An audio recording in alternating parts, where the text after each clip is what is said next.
Oh, I forgot to turn on loop. And 5 years in, we still have no clue what we're doing. Well, and guess what? I'm going to new software probably the next time you join us.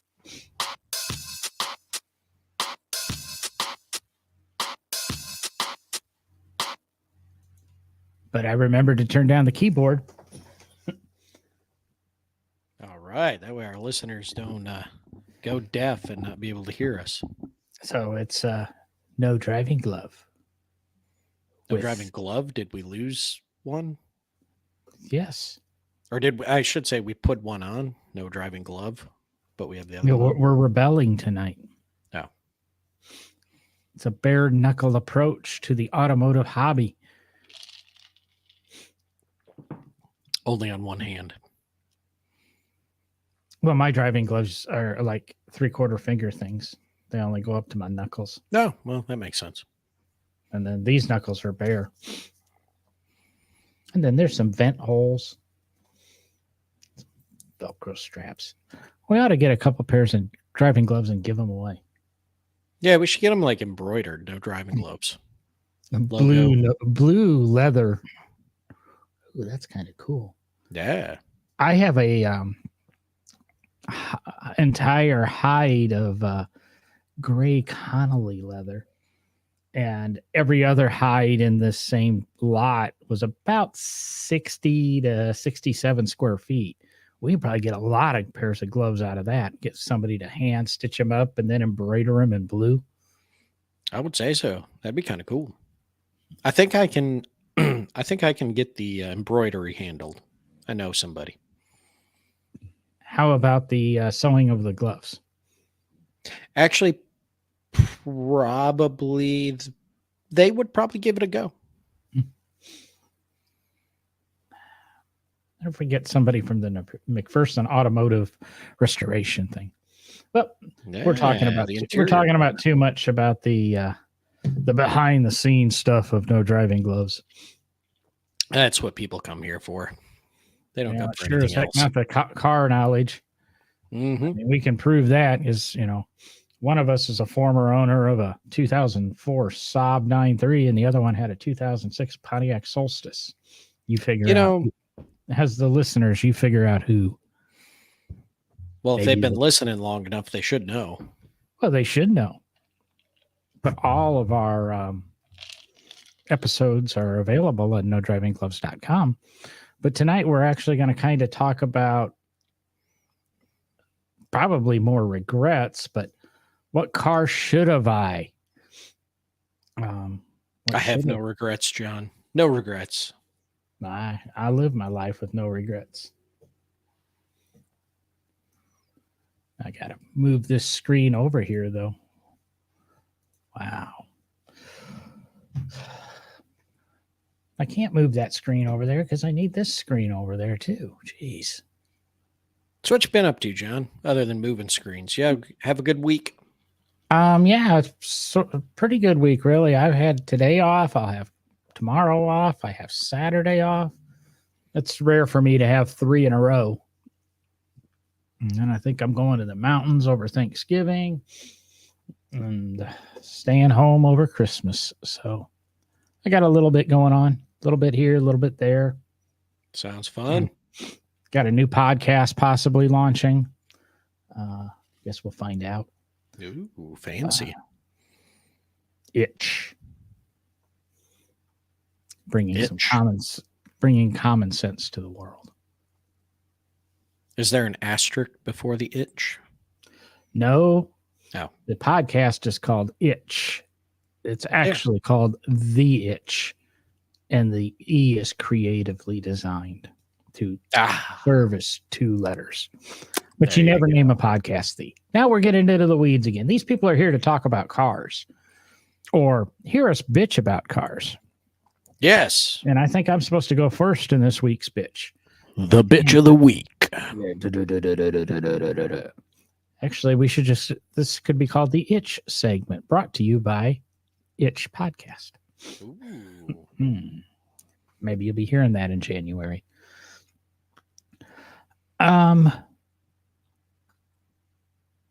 I'm just trying to decide which one to go with.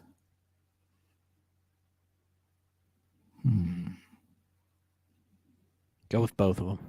Boy, dead air. We're so entertaining here. Oh, geez, I had 5 or 6 happenings this week that just kind of irritated me. Really just No. did that to you? Did what? No, it's like, damn, that pissed me off. And I'm supposed to pay attention for funny moments in my comedy writing class, and I'm having a heck of a time doing that.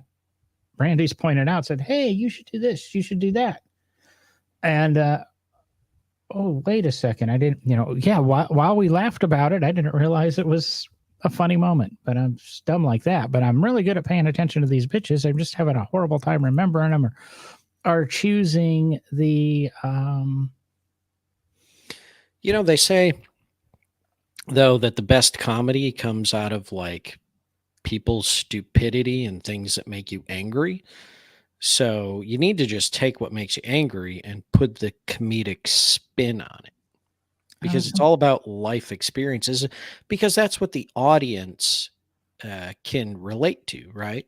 So, I was driving down the road the other day and this idiot, It's always this idiot. I mean, Carlin always had a good skit about cars and stuff. Oh.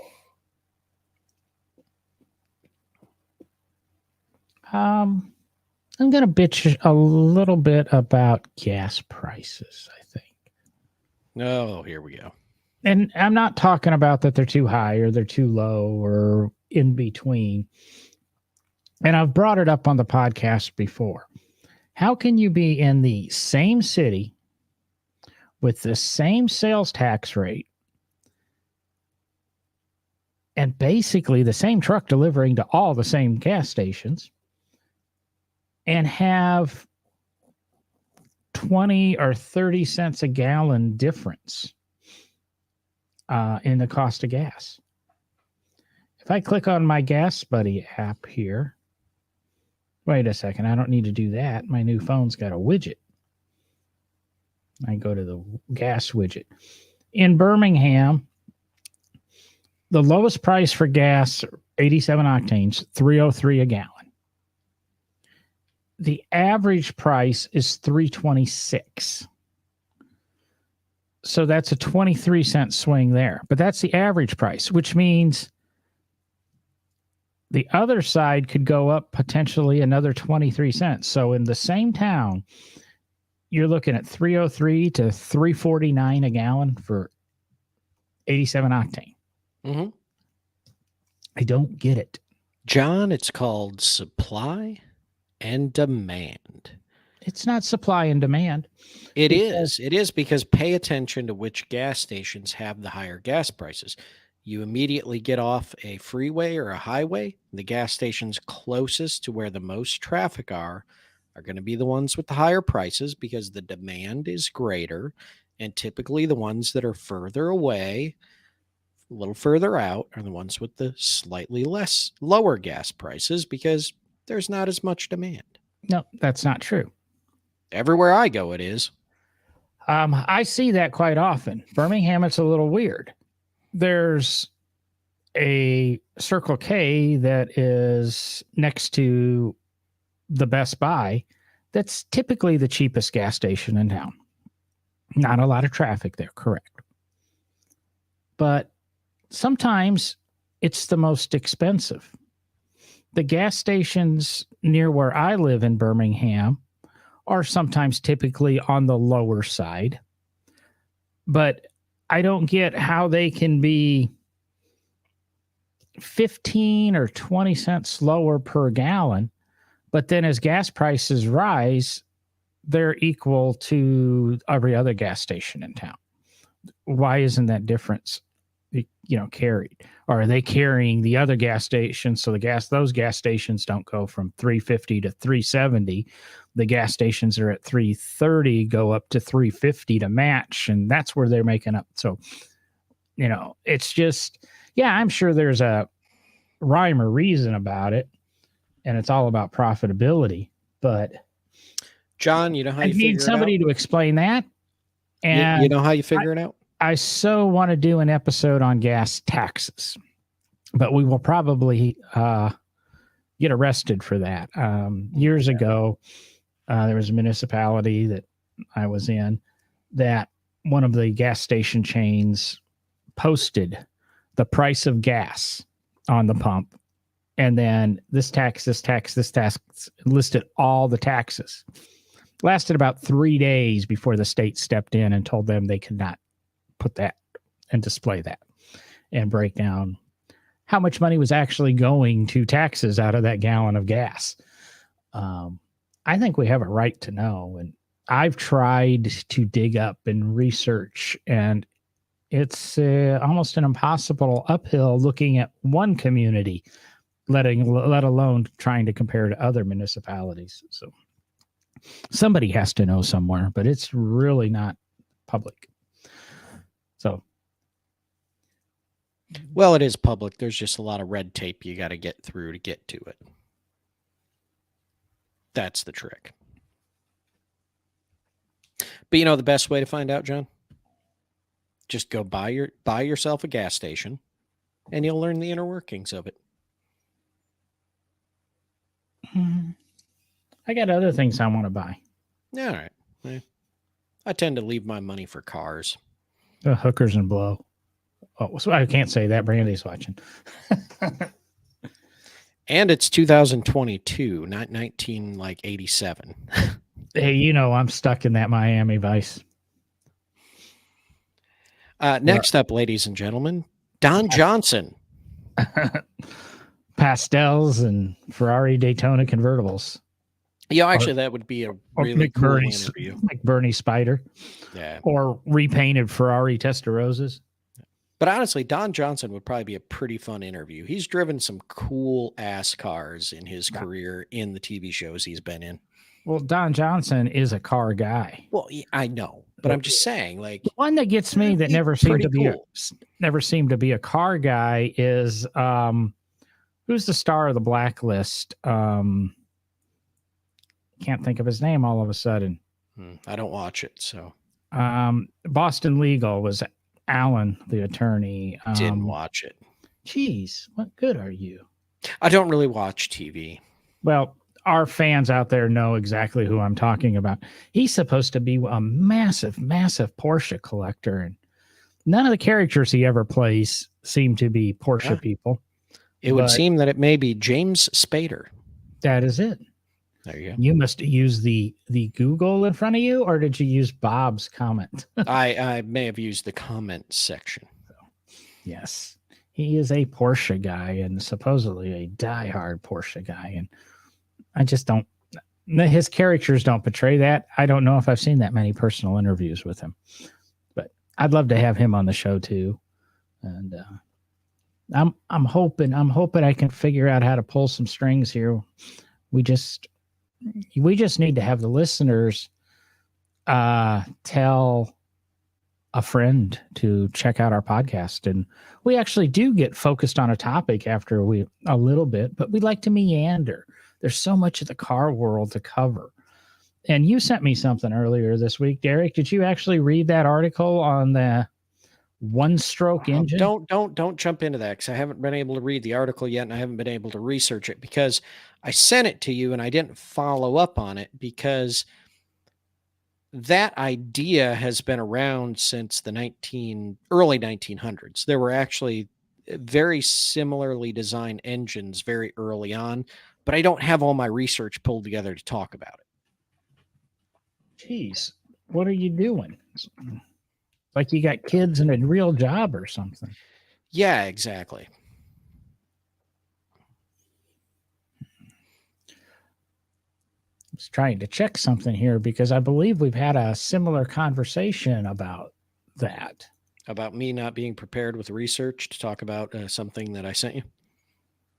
No. Oh, okay. About, the thing had actually been around since the... Well, we talk about that a lot because you really, when it boils down to it, I think we've said it on the show many, many a times that really there's not a lot of new in the industry. It's just improved upon or redesigned and, you know, Yeah, that was developed further than it was. episode 202. Old is the new. That's what it was. Yes. Yeah, because we say it, and you're stumbling around it, but everything we have has already been invented. We just now have the technology to make the inventions work. Yeah, make them more efficient, more productive, more power, all of those things that you need. But yeah, it's just I needed to send it to you so I wouldn't forget about it. And then I promptly forgot about it. So we'll be talking about that on a future episode. Yes. And Derek's taking next week off, so I don't know if I'll be solo or if I will pull a surprise guest host in. And yes, Brandy Reddington. So going back to the theme of the show, what car should?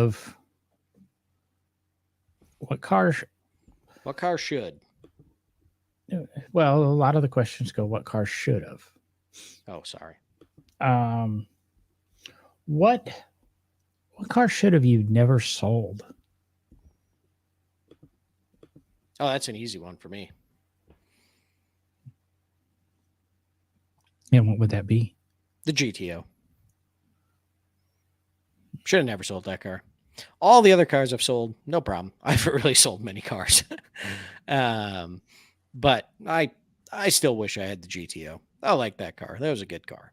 And, you know, yeah, it was joint ownership with myself and my dad. And, we decided to sell it for other reasons. And, now to this day, I wish I still had it. I see them pop up every now and then. Ones that need restoration, and I'm kind of like, should I? No, I have too many cars in the barn. I was going to say, I would bet that a fully restored GTO, 74 GTO, probably only has what, a $3,000 or $4,000 price difference to one that needs restored. They're a little more than that. They're actually getting some respect nowadays. But yeah, there's just something about like, I don't know, because I thought about it. Like I see them out there, they need, full restorations for maybe a couple $1,000. And I think about it and I'm like, but it will never be that car, right? It'll never be the one that Dad and I restored together, was my first car, was, all the things that car was, plus all the unique things that car had to it. The way it was ordered by the original owner with the packages it had on it, all the different features it had, So every time I think about it, I'm like, yeah, but it's just, it won't be that car. So I kind of just let it go. You don't think you could potentially stumble upon the exact same car, or do you know that car's completely gone? Oh, no. It's still around. Yeah. Last we knew, it was still in kind of the greater Flint area of Michigan. I still have the VIN number to this day. So every now and then I check around that area and see if it crops up for sale. Last I knew though, the guy that either the guy that bought it or somebody they sold it to, I don't know. But last anything Dad heard was that the car had been completely changed. We'd restored it back completely to the factory specifications that we had for it. And I think the last time Dad heard is somebody stripped it down and painted it black and changed the interior in it and a bunch of stuff. So it would need to be restored again. Well, then you could be a repeat. In your 40s and your dad's 50s, you could restore the car and relive those younger days. In my 40s and my dad's 50s, he was 10 when he had me. What? Well, I was trying not to make your dad seem too old, just perverted. So, yeah, and what car should have I never sold? God only knows. There's so many I wish I could have back. Come on, you know it's a mini truck, John. Actually, I think most recently the one I would like to have back would be my Porsche. I'd like to have that Boxster back. I never gave it a fair shake. I don't know. I went into it positive and got in it, and I should have taken it for what it was. How long did you own that one, John? I got it in June or July 2011. Yeah, I think it was 2011. And I got rid of it in October of 2012. So 13 months, maybe. All right. Longer than most, right? Yeah. Because after the Porsche, that was June or July. In September, or it might have been October of 2011, I bought a 2012 Hyundai Velociter. And in October of 2012, I traded both of them for my my 2012 F-150. So I had two brand new 2012 vehicles, one at the beginning of the model year and one at the end of the model year. There you go. So, and then the Porsche was an 05 Boxster. And I don't know. I shouldn't, it's like I say, it's one of those things. I probably should have never got rid of it. And it's something that, and take this when it comes to getting rid of cars and that, it's something we used to talk about in the Birmingham Motoring Club. And at the time, I think it was Birmingham British Motoring Club, that when you sell a car like that, you better have another one to immediately go buy. Otherwise, you put the money in the bank and then a nickel goes here and a dime goes there and a nickel goes there. And then all of a sudden you don't have your toy car money again. And just about everybody I know that is not, well, even some of my very wealthy people are friends that has happened to, like I said, sold the Porsche and ended up spending that money elsewhere. And I should have taken my flying lessons and bought an airplane. I know somebody who sold his Diablo, and it took him years to get back into another Lamborghini. Now, he might have had the money, but he might have been just being responsible and investing it. But still, it took him years to feel comfortable enough to buy another Lamborghini. And I've seen people, they sell their MG, and all of a sudden their toy money's gone. I'm going to sell it. That way I have the money free to buy whatever's next. So never sell your toy unless you have something else in mind. And in Derek's case, he just never sells his toy. That's the other problem. Then you end up like Leno with owning or renting or leasing half the airport. So. I mean, is that a problem, really? Not really. Yeah. I'm still working that one out in my head. I know a lot of people that rent hangars for their garages. Mm-hmm. I never thought about that. And it seems like the Burbank airport, I don't know where they put the planes, because it seems... I know of at least 6 guys that have garages there, and Leno's one of them. And he takes up half the damn airport. You know, Yeah, a lot of them. They even it's funny here in Bowling Green. There's a small, airport, nothing major, and there's quite a few hangars there that have cars in them. And there's some that do have planes, and there's some really great antique historic planes, uh, early aircraft. There we go. That's a better term for it. At the airport here in Bowling Green, it kind of blows my mind, a couple of the planes that are here. And but a lot of the other planes just kind of sit out on the tarmac and sit around the airport. It's like, so the hangars are for what again? They're just because it's just a bunch of cars and various stuff that guys are renting the hangar and storing their cars and various items in. It's an interesting situation at airports. That might be an interesting one to dive deeper into someday. yeah, because I wonder what the security's like, et cetera, driving in and out of the airport, in and out of the airport. Don't they have to go through security checks or something just in case they decide to bring a bomb or two with them? Um, I think when you rent the hangars, it's a little different. Like I think you have to go through some security stuff, and then you have codes to various only certain gates that get you to your hangar. This is at least at the airports. I'm aware of know people that rent hangars, but yeah, there's yeah. a small one out where I used to live and where I should have taken my flying lessons.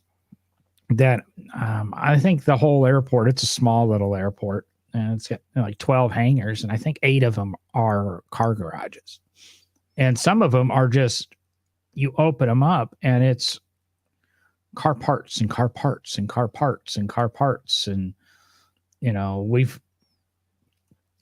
I've had to go and look for like a differential for a car because somehow this guy at some point in time owned this car, and it was in pieces when he owned it, and when he sold it not all the pieces went. And you go and it's just, I don't know how the Birmingham Shuttlesworth Airport is. Something tells me they don't have a lot of garages there. But And the other thing that's interesting is, especially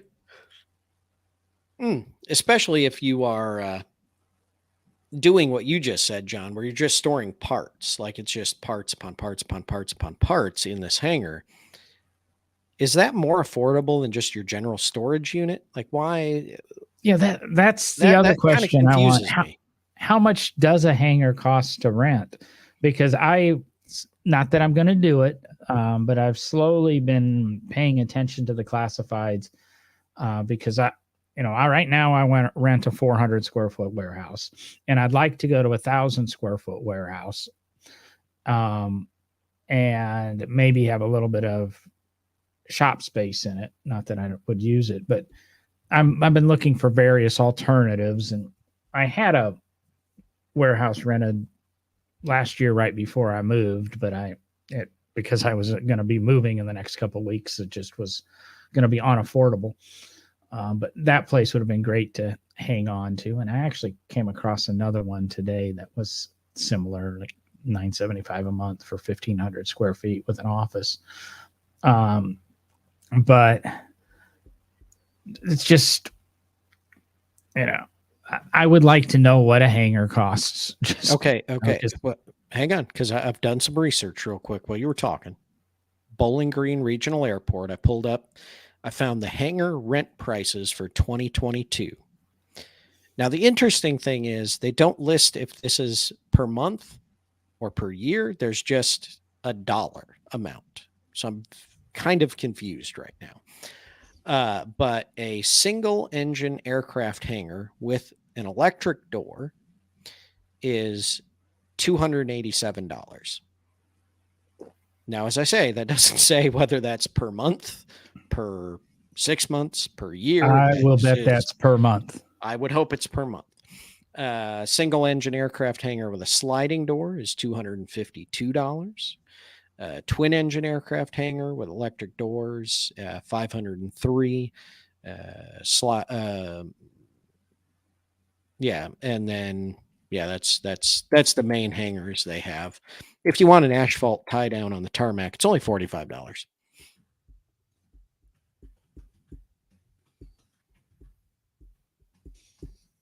But then I guess take that, take that monthly price. It doesn't give you the square feet. It just tells you it's for a single engine aircraft.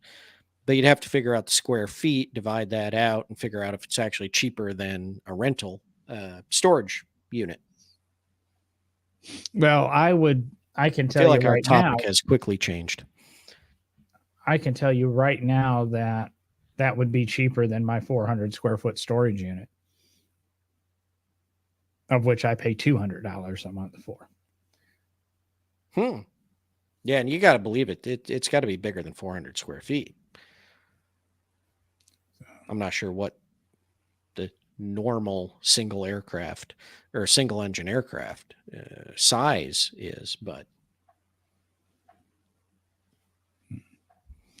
Well, that's getting into airplanes. What car did you not buy? What car should have you bought? So many, John. So many. What's the one that's a thorn in your side? Now, is it that we could have afforded and not bought, or one that didn't you buy because we couldn't freaking afford it? You realistically had the opportunity to buy. Who realistically had the opportunity to buy and didn't, and could have afforded to buy. That's what you're telling me. No. Realistically, well, yeah, had the opportunity to buy, i.e., with your income and that. But afforded doesn't necessarily mean. I mean, you might. I mean, if you had to sacrifice breakfast until the car's paid off, that's not technically affording to buy it, but you could have still bought it, if you know what I mean. Mm-hmm. If you gave up all your cable and all your internet and everything so that you could have this car, so you can go a little bit above what you would say a reasonable person would spend.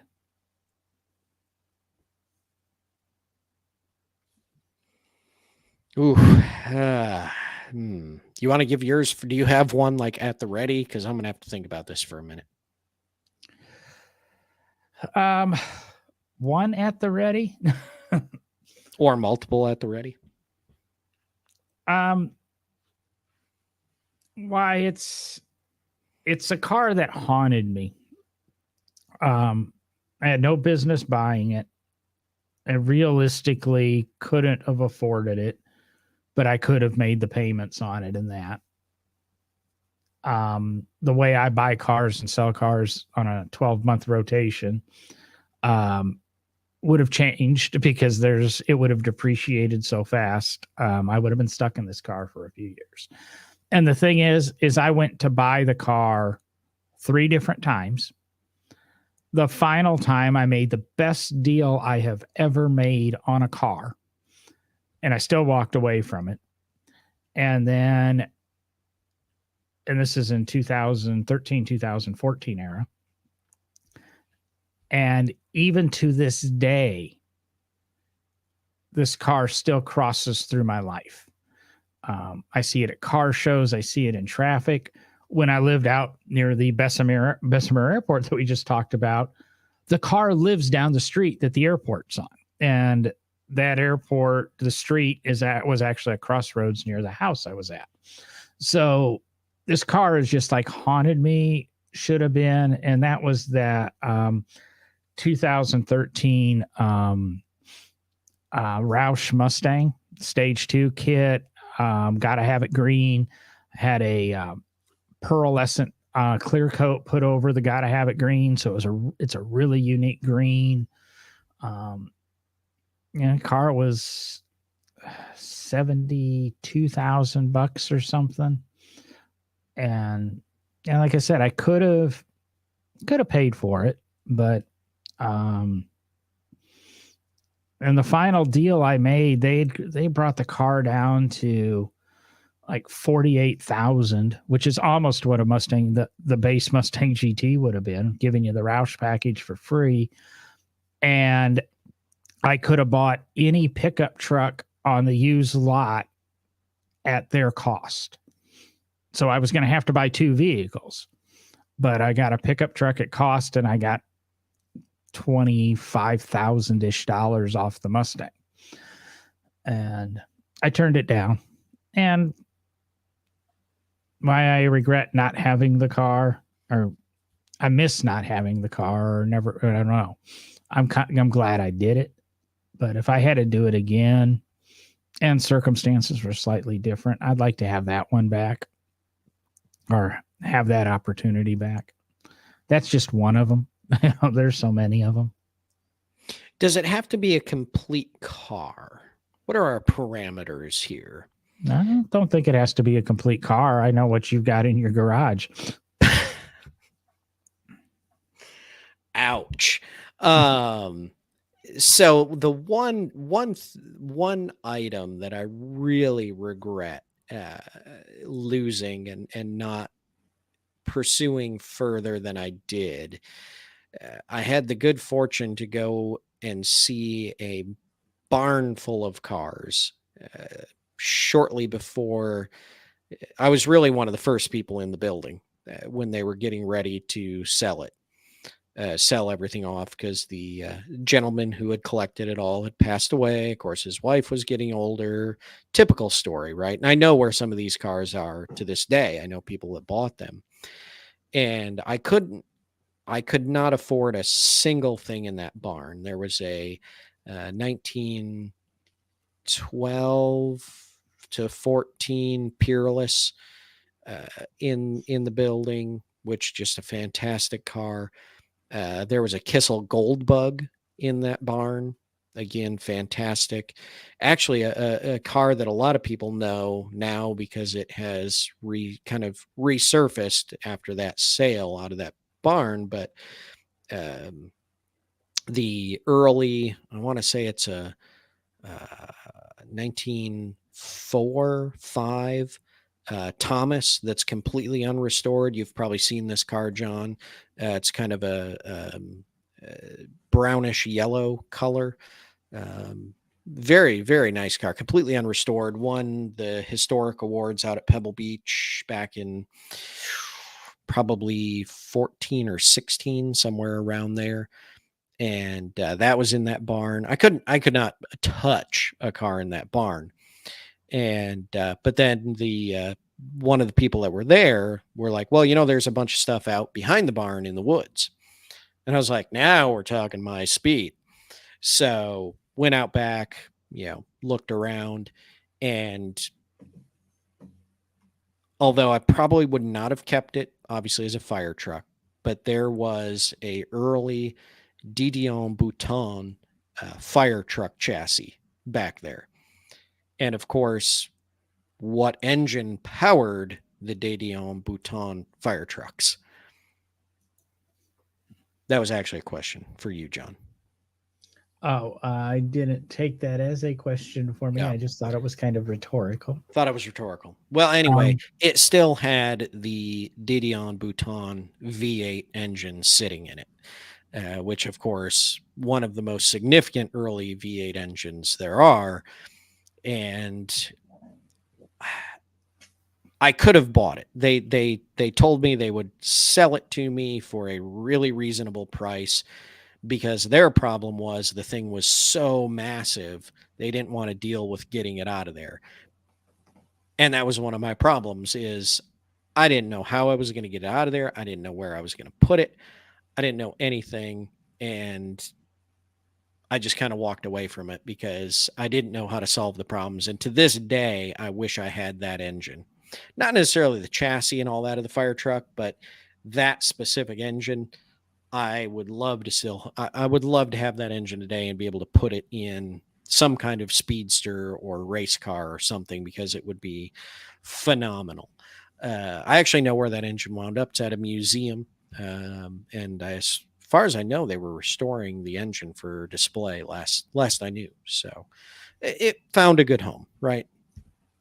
Didn't go to the scrapyard. That would drive me nuts, because now that you've come to the realization that all you really wanted was the engine, is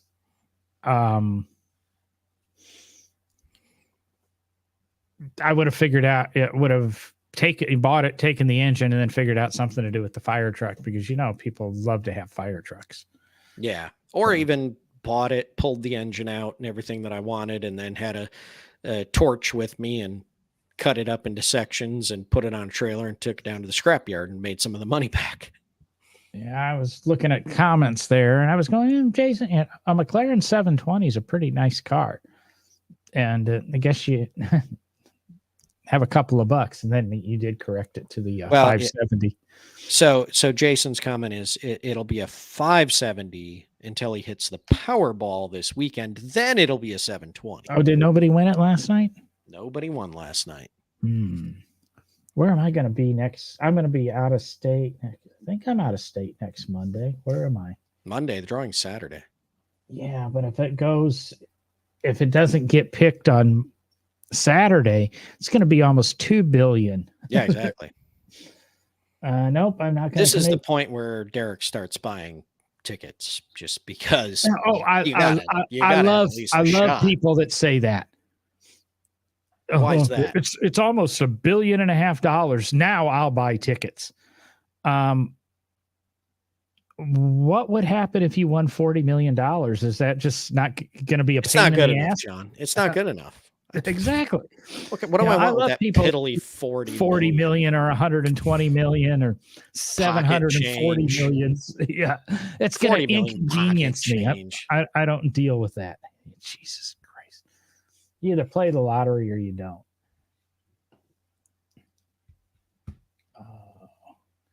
Yeah, you should have bought that 67 Econoline. No, I said he should have sold it. He had one. So have you sold it and you have a typo there, Colin, or are you saying you should sell it? I don't know how to quite ask this question, but maybe when I tell you the story behind the car, you'll know.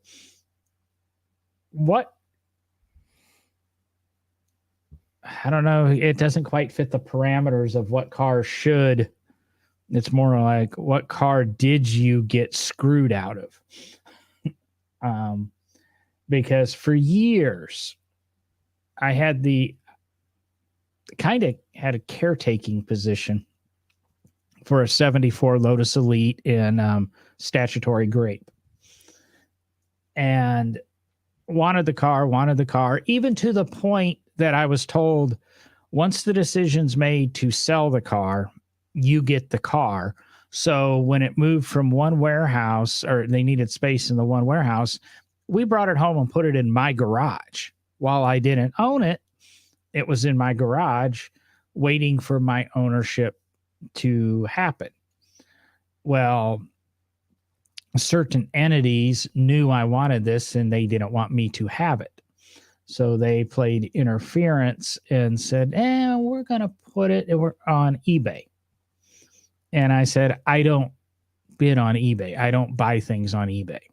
I had a bad experience with eBay many, many years ago. And since then, I really haven't bought anything on eBay. I have actually sold a few things, but I don't buy things on eBay. And I said, I will give you this much money. And they said, no, we've got to run it on eBay. If you want it, you can bid.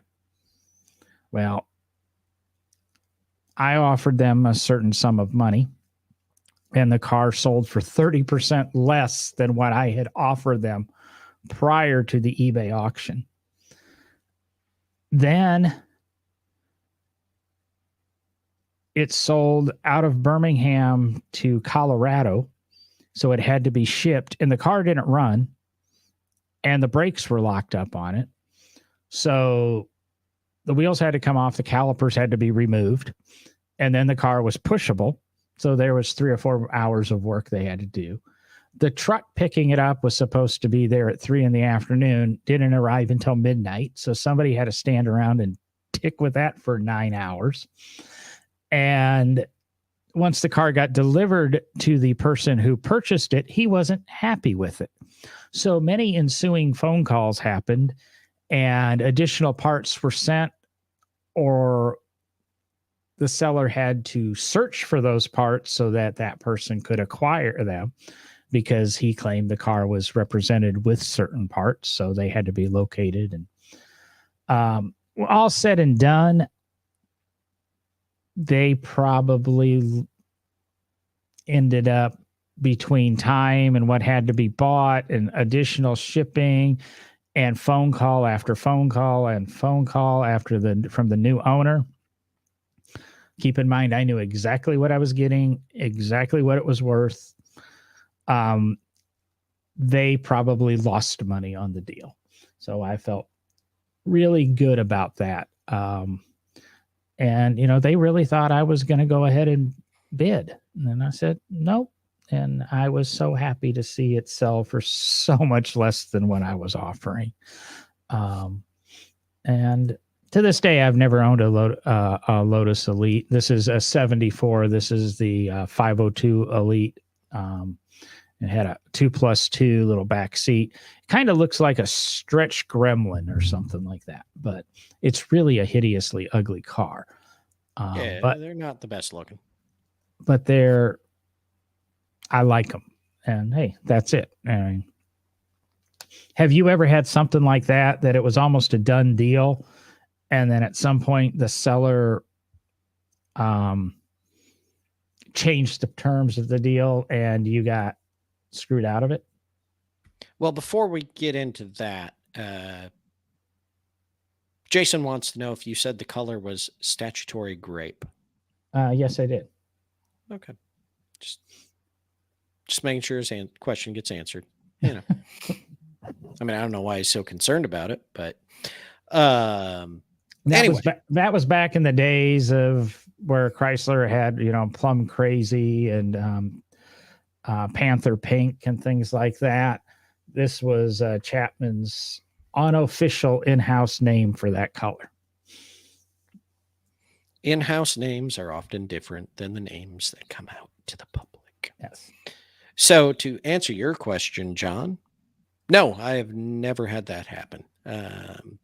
Don't ask me why, or I don't know. Maybe I just don't get myself into situations like that. But no, I've never been really screwed out of a car in any way. I think, again, it's because I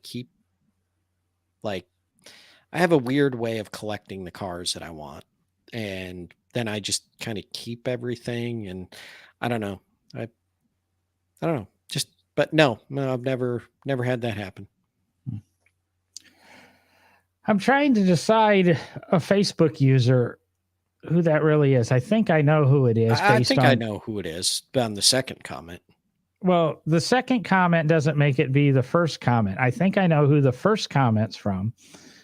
And the second comment, maybe they're two different Facebook users. Oh, it could be two different Facebook users that aren't showing their names. I think I know who the second one is. I think if you comment on my personal page, it comes off a little bit different. Let me pop over there and see.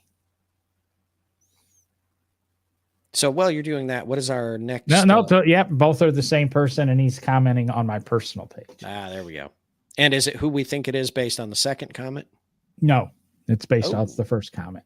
The person you're thinking it is on the second comment, I believe, is occupied in Las Vegas. Oh, that's right. He's out in Vegas. Yeah. Yes. And we're not talking about the former co-host. He's actually out in Vegas too, but yeah, winning awards and doing stuff. That's all he ever does. I know. Be better if he was here. That's who it is. All right. Yep. It's Yoda. And I'm going to take a moment here because I've meant to do it all freaking day and I always get distracted. I got half the message written. You need to get in touch with me, Yoda. I'm off tomorrow and Saturday. I'd like to try to grab lunch if you've got time. Text me after the show or text me tomorrow because God knows I'm not going to get around to it. Sorry. There you go. Boom. What's our next? What car should? What car? There's horrible grammar on that one. Yeah, there's a lot of bad grammar on some of those that I read through. Yes, because I just threw it together. I mean, let's go with what car should have I never done that with? whether it be something driving or accessories, or, you should have never done this modification, or I should have never did this driving thing, or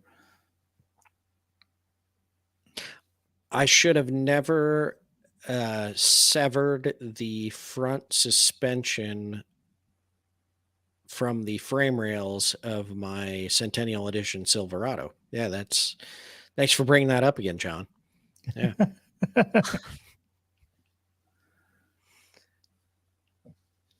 that doesn't count. That was an accident. Yeah, well, still shouldn't have happened, shouldn't have done it, but that's life, right? If we include some of that stuff in there. So this one is again, there are times when I tend to not listen to my own gut about things, and I really got to stop doing that. I just need to listen to my gut, believe in myself, and just do what I know needs to be done. So I got the 490, the Chevy Touring, and it wasn't running, of course, when I got it, and the engine was seized up, didn't know why. And so, and I bought it and listeners will probably remember this, but I bought it about, I think it was like 2 weeks before Old Car Festival, 2019. Wow, I don't even remember when I bought the car now. It's only been a couple of years. Anyway, bought the car, pulled the head off, figured out that it was, mice had gone up through the exhaust, got in, had some corrosion on the cylinders, blah, blah, blah. Took a few days, got it freed up, got the head decked, put everything together, got it running again. Thing ran beautifully, right? Took it to Old Car Festival that year. Drove around all weekend in the car, no problems. Did the car games down on the green, drag raced Model Ts, Model As, all these things, and beat most of the cars that I was drag racing, right? With this, Model As, I was beaten with a 1919 Chevy Touring. Fantastic car. And then I had someone who will remain nameless on this show convince me that, we should do the same thing that a lot of Model T guys do, and that's update it to the Volkswagen 4-cylinder, distributor, modernize the ignition a little bit just to make it more, capable and easier to work on, and get rid of the old original coil and blah, blah, blah. And I think everybody here knows I'm kind of a purist. I really like running cars on the old equipment, even if they have little quirks and things like that. But I was like, they do it on Model Ts. His Model Ts run great with the conversion. All the other Model Ts I know do great on it. So we did it. The thing won't stay running. I drive it for a little while, dies. Just got to figure it out. Is it a reversible modification? It is. There's some machining that would have to be done again, but other than that, yeah, it could be reversed. And I know it's likely just probably the problem is the condenser, because the condensers anymore are junk that are being made, and they get hot too many times, they burn out, and they fry. And everybody I've talked to, even the Volkswagen guys, they carry a box of them in the trunk anytime they go somewhere and just switch them out all the time. But it's just frustrating because the car ran beautifully with no problems. And now it's like, well, it died, it just. So that is my answer to that question. Running a condenser and all of that, why wouldn't you go to like a complete Petronic system or such? Because I'm a purist and I don't like Petronics. But I'm a purist, but I'll put a Volkswagen distributor and ignition system. I was convinced to put it in, and I regret that decision to this day. Yeah, now we need to get somebody to convince you to put a electronic ignition in the thing. And Nah. of course, I'll be honest. Again, I've had why? Why? The original matter of fact, ignition ran beautifully. Why do I need to move to electronic? the Triumph Stag that I restored years ago went to Petronics, and it wouldn't run. And we diagnosed it back to the Petronics, ordered another one, and it wouldn't run. And we said to hell with it, and we put the points and everything back in the thing. Started on the first turn of the key. So I can't say that is the exact. I have heard that experience from many people with Petronics. So, I wonder if Jacob's ignition is still around. I had one of those in my CRX, and boy, what a piece of shit that was. Hopefully they're not still around.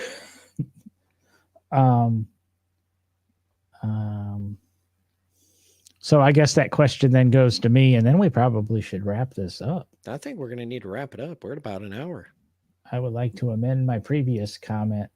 He actually misses his 91 ZR1. That seems much more like you, Jason. The Porsche and maybe the twin turbo Z, but the Porsche turbo, no. I could see me missing the Porsche turbo. 91 ZR1, great car. Actually, I think the 91's the one I'd want to have. The 90, no, and either the 91 or the 95. I had a 91 on track, and or the 2020. I didn't push it, but it's a healthy car. Yes, and then the Viper came out. Oh, what thing should have I never done with a car? I've done some pretty, cut the roof off of a truck and made it convertible. I cut the roof off another truck and made it convertible. And then you cut a roof off a third truck, and you switched all three of the hard tops around and made a different truck. No, actually, it was a 81 Chevy that I was actually doing a permanent convertible with chopping the windshield down to 6 inches high and that. And then I ended up having to move. I just enrolled in McPherson, actually. So I needed to sell the truck, and I sold the truck to the guy across the street who was supposed to give me back the damn Accord seats that I had installed in it, and he never did. But he ended up welding the roof back on the truck and making it back into a truck. And that was something to be seen, him, because getting, I think I used a cutoff wheel. So you lost 1/8 of an inch of metal, when you did the cut line and things like that. So you had to fill that back in and make everything line back up and put a factory windshield back in it. It's a hell of a lot of work to put the roof back on that thing. But I never got my Accord seats back. And that's what I remember. It's because he was so bitter about that 1/8 inch of metal. Yeah. Oh, what stupid thing did I do with or to a car?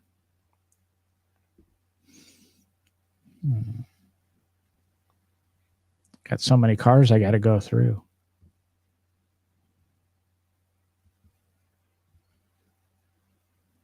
Honestly, I don't know.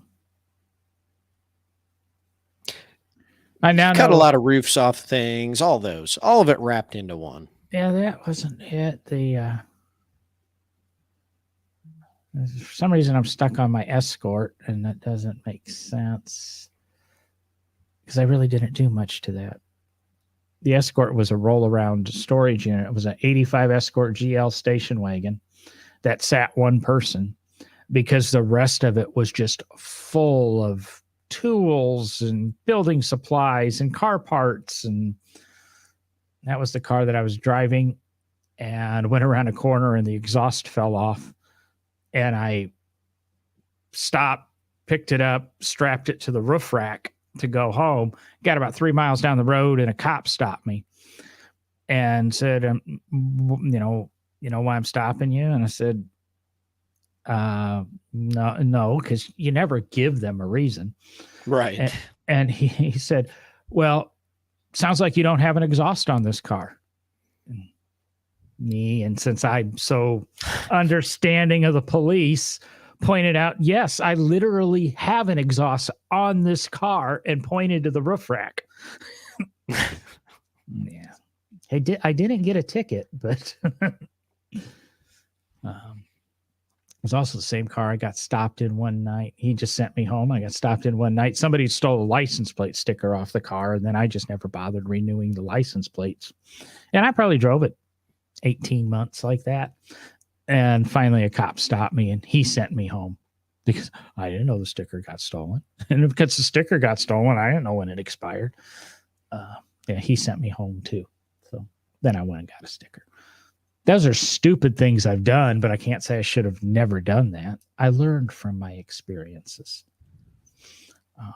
Coffee cans and wire hangers aren't good exhaust hangers, and patches.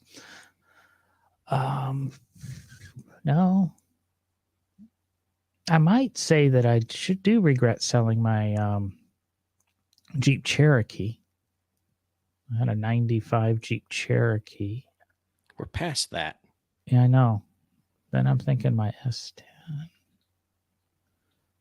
Oh, what I should have never done. I should have never put the V8 in my 88 Isuzu pickup. That sounds like a terrible idea.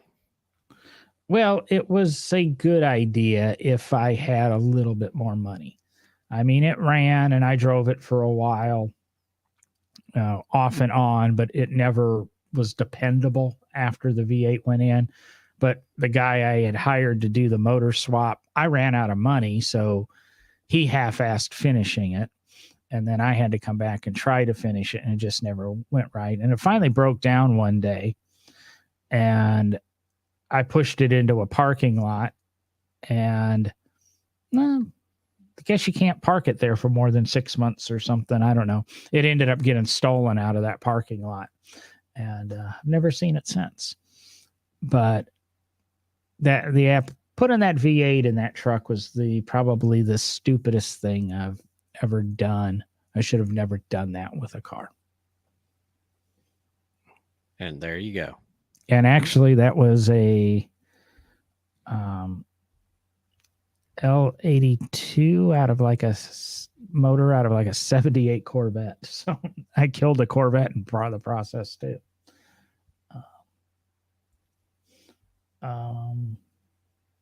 Yeah, I'll go with that.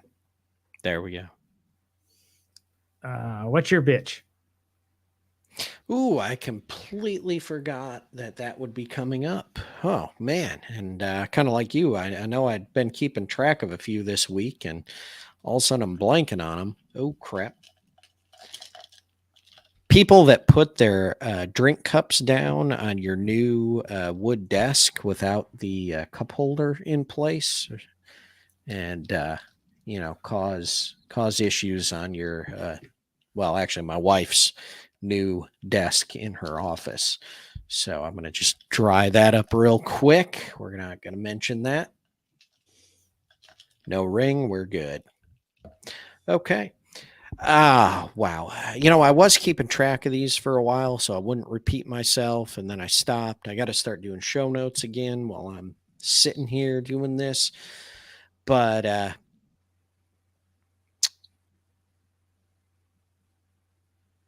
last week I complained about the people that make fake cars and lie about it. And that one's really been bugging me. That's still bugging you? You could bitch about the same thing. It's still no. It's just ridiculous. Just ridiculous. Anyway, we always complain about people that drive poorly, but it's just getting so bad out there. I don't understand where people learn how to drive some days. Oh, what's one of the most recent? I know exactly what it was that I saw sometime between last week's recording and this week's recording. But the people that decide that they can turnaround in the median during a traffic backup. And I'm not talking about in one of the crossovers. I'm talking about cutting through the median where there is no crossover.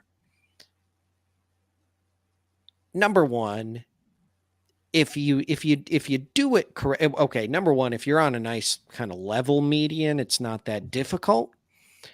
But when you're on one that's kind of got the dip in the middle, you got to kind of be careful and understand how to cut across at like a 485 and then get back around. But it blows my mind. Even the people that cut through the turnarounds, which number one, read the sign. You're not supposed to do, even if it is traffic backed up, unless a cop is telling you to do that. You can get a ticket for that.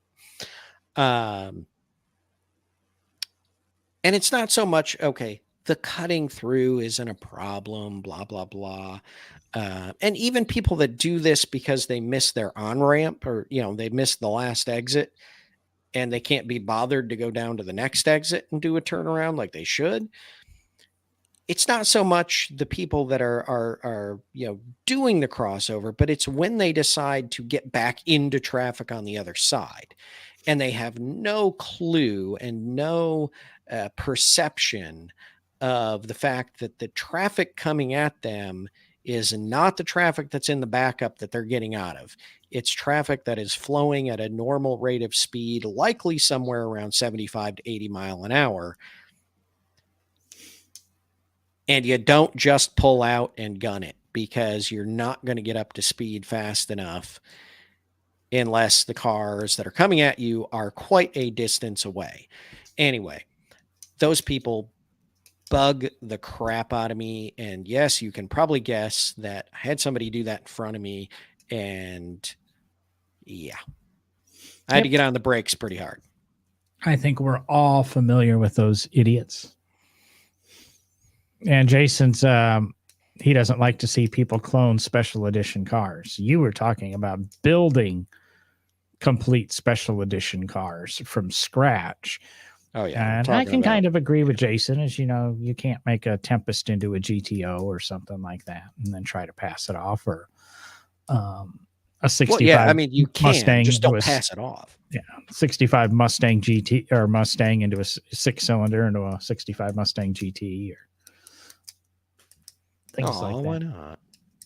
Well, I'm looking at our Christmas lists. I put everything up right now, and we might add a few more things, but instead of just adding one item a week to our website, nodrivinggloves.com, I put everything up. These are little items that we're recommending for Christmas for the car guy. It's probably better to tell your significant other or your family or who's ever buying you gifts about this page. But you can go there, click a link, takes you to Amazon, and helps us out a little bit with the show. And, hopefully the link's providing you value and it's worthwhile for you to click it. Since Derek's not going to join us next week, why don't you go ahead, Derek, and pitch one of them that you pitched me today? Oh, okay. Today or the one that I had already sent you before? I only got today's up, so. Oh, you don't have that. And I couldn't do number 3 because I couldn't find a car museum I could link through Amazon. Oh, well, that sucks. So you didn't do the grip mat one? We'll talk about that another day. No, I didn't.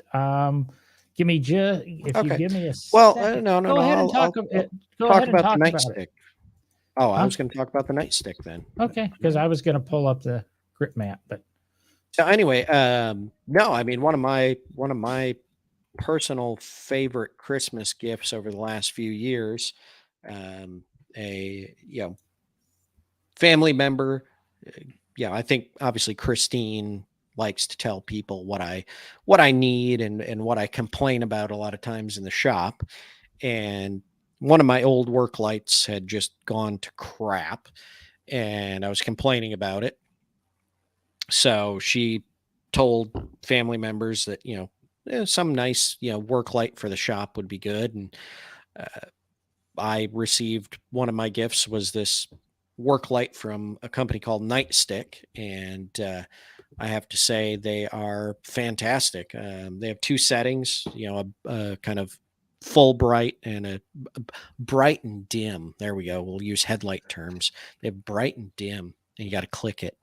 And they're, LED, rechargeable battery, plug into the wall, but they're fantastic. They last quite a long time on a charge, and they have magnets on the handle on the base, so you can stick them, up under a hood, places like that. And actually, lately, what I've been doing out in the shop is I've got a workbench that has cabinets above it. And I don't have under cabinet lighting on it yet. I have it purchased. I just haven't had time to put it in. And so what I'll do is I have 2 of them now because I like the first one so much. I'll turn both of them on and stick them up under the cabinets and use them as under cabinet lighting while I'm working on the workbench. So I really like them. I think they're good quality. I've dropped them and they haven't broken yet. I can't say that that's a guarantee, but they've been pretty durable as well. So I like it. They give off a lot of light. I've enjoyed having them. Yeah, click through on the link on our webpage. It'll take you there. Derek didn't actually send me a model number, so I chose the Nightstick NSR 1514. Sorry. Rechargeable LED area light with a magnetic base back.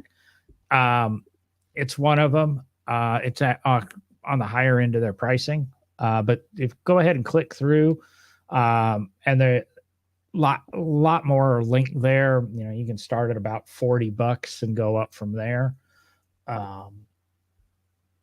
And I had never heard of the brand or that. And yeah, that's not the one I have. I have the actual work light, stick, your typical work light.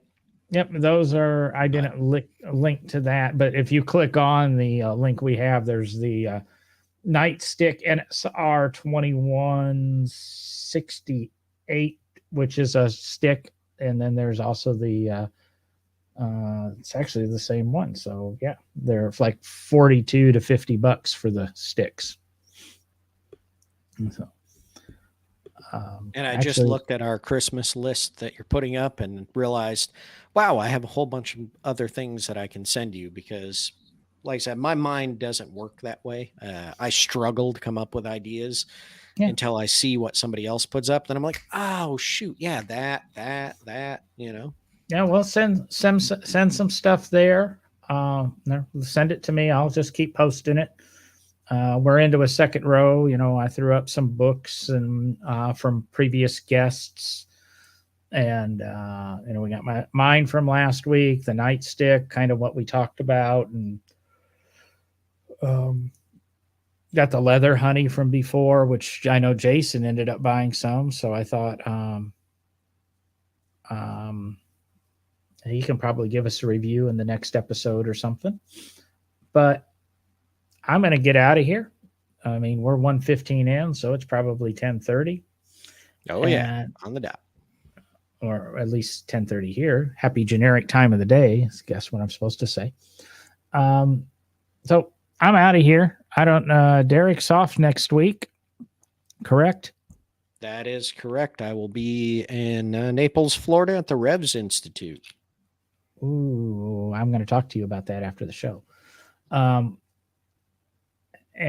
just to see if it's what I think it is or hope it is. After that, I'll be here next week. Like I said, I might have a guest on. I might be test driving in potential co-host type position. We are still talking about adding a third to the show, to the rotation. Still, ideally, I would like somebody much younger than Derek and I, and potentially much with a female perspective, which I guess I will throw out there because it worked. I spent $69 this week and bought a 1-year subscription to HBO Max with commercials. Turns out there's a couple of shows on HBO Max that I wanted to see. She wanted to see The Shining on Sunday night, so that's was what triggered it, or I would have waited a few more days. But I shared the link on the Facebook page. the World's Fastest Woman documentary is on HBO Max. And Matt Farah has the best interview covering that I've heard so far. He actually has the cameraman and the producer and stuff of the documentary that spent years with Jesse. This is about Jesse Combs. And as we all know, she passed away going after the world record for World's Fastest Woman. And they determined, because of what was left of the accident, some of the timing equipment and a camera, that she had broken the world record in the measured mile where they actually do it. Unfortunately, she never returned from breaking the speed record, so she did become the world's fastest woman at 522 miles an hour. Was awarded that after her death. This movie is about her pursuit of that world record and gets pretty intense from what I understand. I guess I think it's 132 or 133 to 134. Or 132 to I don't know. It's in there.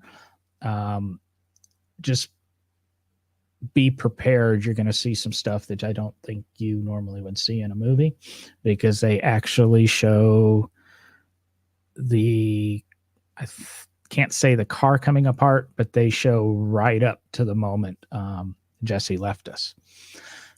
So that's something out there if you haven't seen it. It's definitely a documentary I believe is going to be worth watching. I will probably be watching it either later tonight or tomorrow, because I'm bacheloring it for the next couple days. And I don't know if my significant other really wants to see that. Jesse knew some friends of mine. Will had some encounters with her, and one of my first coworkers at the Barber Museum actually was at Wyotech just about the time Jesse was. She was a little bit ahead of him, and kind of in passing knew her, and I know some personal stories from that too. And just remember the Jesse Combs Foundation. She's done a tremendous amount for women, and that's kind of why I want a woman on our show, is to give us that alternative perspective, not the 40 and 50-year-old male. This is the way it should be. And, I'm getting crotchety in my old age. But like I said, check out that on HBO Max. You can get a free 7-day trial. No, you can't. HBO doesn't do a free 7-day trial. Subscribe for a month if you have to. But I knew I was going to get my money out of the year subscription. So I guess I should link that into the Christmas gifts too. But I'm trying to figure out how I got lumped into the 40, 50-year-old crotchety old man category. Well, I was more I'm more the 50-year-old crotchety old man. You're 40. Yeah, and I don't think either one of us have the same mentality that somebody 18 to 22 has about cars. So just looking to get I want to get a new, unique perspective, because this is how I learn about cars, is this show. Learn more, I know a lot, but I don't know it all. Actually, I do know it all. I just can't remember it all at once. And with that, I'm out of here for the night. Good night, everybody. See you later. Oh, where's my button? Way over here.